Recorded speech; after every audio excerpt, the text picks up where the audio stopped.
an buƙaci 'yan jaridu da su kasance masu yada ingantattun labarai da suka shafi ayyukan noma domin amfanar da manoma a ƙasar nan. Ga ci gaban wannan labari. Hukumar bunƙasa harkokin noma da tsirrai ta ƙasa, wato Biotechnology Development Agency, ta shirya bitar kwanaki 2 domin wayar da kan manoma da kuma 'yan jaridu wajen yada labarai na gaskiya akan harkokin noma. A yayin wannan bitar, General Manager na hukumar NAFDA, Professor Abdullahi Mustapha, ya bayyana mana cewa shi wannan iri za a kawo shi kasuwa nan ba da dadewa ba. Iri da za a kawo domin mutane su faɗaka, domin mutane su fahimci cewar wannan abu da za a kawo abu ne mai kyau, abu ne ingantacce, abu ne wanda ba wani coge a cikin shi, ba wani abu da aka kudunduno.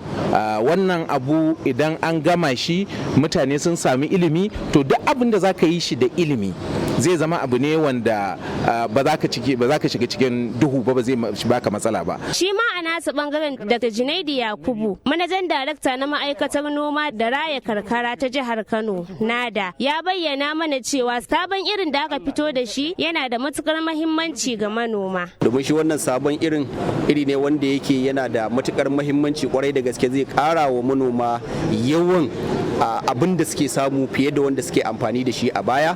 Kadan kuma dabarar da aka yi ta biyu na kuma wajen tambayar ka shine sai aka tattaro wanda yake a turawan gona ne, dama aikin su wayar da kai idan wani sabon abu, wata dabara ta noma ta shigo, aka haɗo kuma da manoman kansu.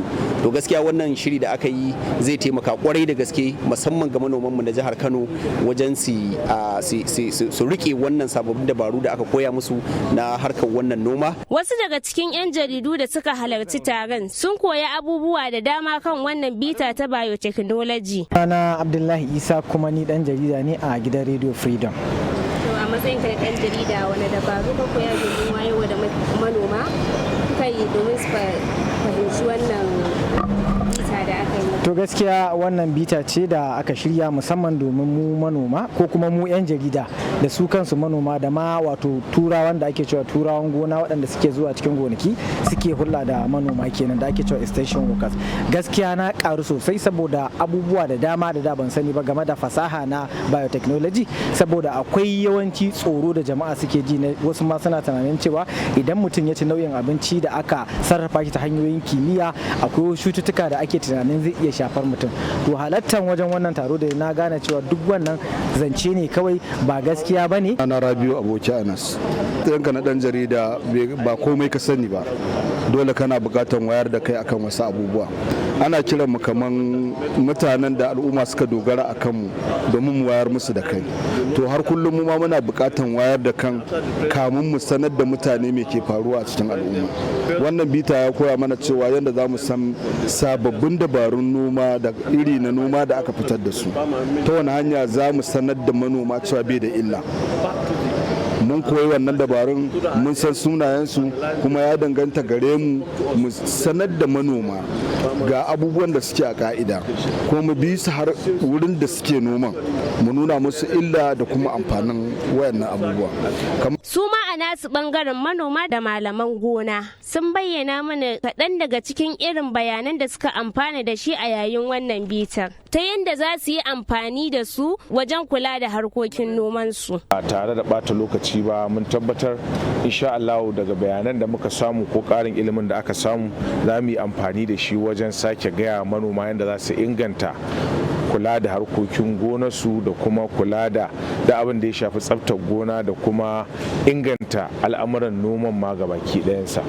Gaskiya alhamdulillah, saboda mu tun bara mun shuka wannan auduga, a bara mun ga ci gaba a kanta sosai, shi yasa a yanzu ma zancen nan da ake mun tanaji mun sai irin ta sosai. Gaskiya wannan taro ya kayatar kuma ya fito da ilimai daban-daban wanda suke nuna ci gaba da za a samu wajen abin da ake iya manomi dangane gyaran gonarsa ko gyaran al'amuran dukiyarsa a bangaren noma na damina da ma na rani insha Allah.